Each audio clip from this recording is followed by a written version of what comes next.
اور بادشاہ نے کہا کہ میں نے خواب دیکھا ہے، دیکھتا کیا ہوں کہ 7 موٹی گائیں ہیں جن کو 7 دبلی گائیں کھا رہی ہیں، اور 7 خوشے سبز ہیں اور 7 خشک۔ اے درباریو، اگر تم خوابوں کی تعبیر دے سکتے ہو تو مجھے میرے خواب کی تعبیر بتاؤ۔ انہوں نے کہا، یہ خواب تو پریشان خیالی سے ہیں اور ہمیں ایسے خوابوں کی تعبیر نہیں آتی۔ اور وہ شخص جو دونوں قیدیوں میں سے رہائی پا گیا تھا اور جسے مدت کے بعد وہ بات یاد آ گئی، بول اٹھا کہ میں آپ کو اس کی تعبیر لا بتاتا ہوں، مجھے قید خانے جانے کی اجازت دیجیے۔ غرض وہ یوسف کے پاس آیا اور کہنے لگا، یوسف، اے بڑے سچے یوسف، ہمیں اس خواب کی تعبیر بتائیے کہ 7 موٹی گایوں کو 7 دبلی گائیں کھا رہی ہیں، اور 7 خوشے سبز ہیں اور 7 سوکھے، تاکہ میں لوگوں کے پاس واپس جا کر تعبیر بتاؤں۔ عجب نہیں کہ وہ تمہاری قدر جانے۔ انہوں نے کہا کہ تم لوگ 7 سال متواتر کھیتی کرتے رہو گے، تو جو غلہ کاٹو تو تھوڑے سے غلے کے سوا جو کھانے میں آئے باقی کو خوشوں میں ہی رہنے دینا۔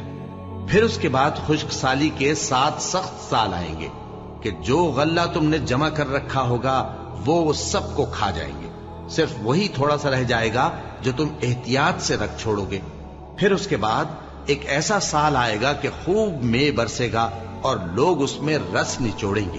اور یہ تعبیر سن کر بادشاہ نے حکم دیا کہ یوسف کو میرے پاس لے آؤ۔ سو جب قاصد ان کے پاس گیا تو انہوں نے کہا کہ اپنے آقا کے پاس واپس جاؤ اور اس سے پوچھو کہ ان عورتوں کا کیا حال ہے جنہوں نے اپنے ہاتھ کاٹ لیے تھے، بے شک میرا پروردگار ان کے فریب سے خوب واقف ہے۔ بادشاہ نے عورتوں سے پوچھا کہ تمہارا کیا قصہ تھا جب تم نے یوسف کو اپنی طرف مائل کرنا چاہا؟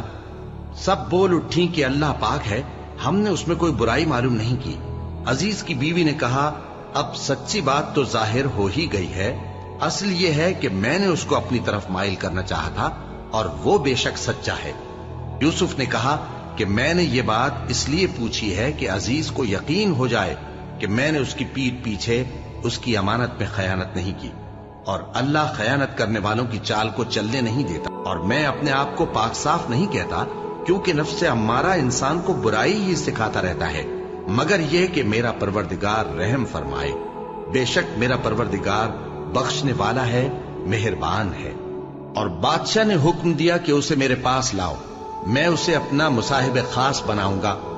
پھر جب ان سے گفتگو کی تو کہا کہ آج سے تم ہمارے ہاں صاحب منزلت ہو اور صاحب اعتبار ہو۔ یوسف نے کہا، مجھے زرعی پیداوار پر مقرر کر دیجئے، کیونکہ میں حفاظت بھی کر سکتا ہوں اور اس کام سے واقف بھی ہوں۔ اس طرح ہم نے یوسف کو ملک مصر میں جگہ دی اور وہ اس ملک میں جہاں چاہتے تھے رہتے تھے۔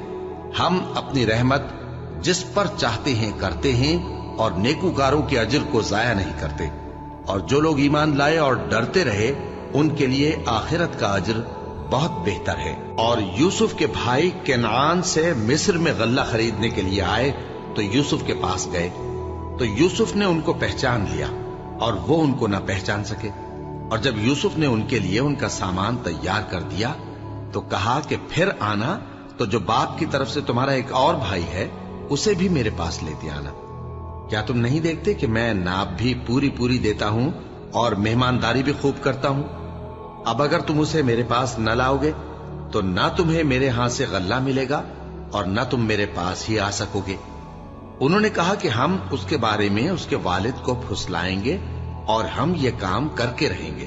اور یوسف نے اپنے خدام سے کہا کہ ان کا سرمایہ یعنی غلے کی قیمت ان کے سامان میں رکھ دو۔ عجب نہیں کہ جب یہ اپنے اہل و عیال میں جائیں تو اسے پہچان لیں، اور عجب نہیں کہ یہ پھر یہاں آئے۔ بس جب وہ اپنے والد کے پاس واپس گئے تو کہنے لگے کہ ابا، ہمارے لیے غلے کی بندش کر دی گئی ہے، تو ہمارے ساتھ ہمارے بھائی کو بھیج دیجئے تاکہ ہم پھر غلہ لائیں اور ہم اس کے نگہبان ہیں۔ یعقوب نے کہا کہ میں اس کے بارے میں تمہارا اعتبار نہیں کرتا، مگر ویسا ہی جیسا پہلے اس کے بھائی کے بارے میں کیا تھا، سو اللہ ہی بہتر نگہبان ہے اور وہ سب سے زیادہ رحم کرنے والا ہے۔ اور جب انہوں نے اپنا اسباب کھولا تو دیکھا کہ ان کا سرمایہ واپس کر دیا گیا ہے۔ کہنے لگے، ابا ہمیں اور کیا چاہیے؟ دیکھیے یہ ہماری پونجی بھی ہمیں واپس کر دی گئی ہے، اور ہم اپنے اہل و عیال کے لیے پھر غلہ لائیں گے اور اپنے بھائی کی نگہبانی کریں گے، اور ایک بار شتر زیادہ لائیں گے کہ یہ غلہ جو ہم لائے ہیں تھوڑا ہے۔ یعقوب نے کہا کہ جب تک تم اللہ کا عہد نہ دو کہ اس کو میرے پاس صحیح و سالم لے آؤ گے، میں اسے ہرگز تمہارے ساتھ نہیں بھیجنے کا، مگر یہ کہ تم گھیر لیے جاؤ یعنی بے بس ہو جاؤ تو مجبوری ہے۔